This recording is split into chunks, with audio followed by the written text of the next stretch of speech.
Okay, so since a few people asked me about these boot up baselines, I'm going to do one with this Cisco phone.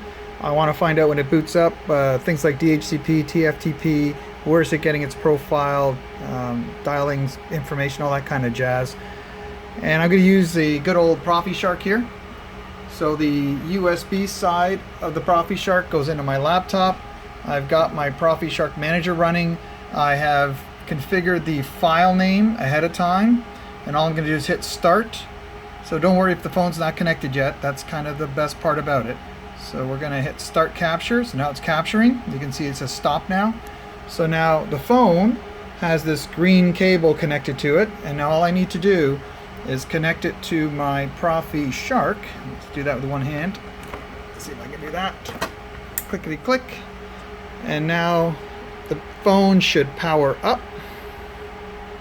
There it is. So now I just wait for it to finish powering up.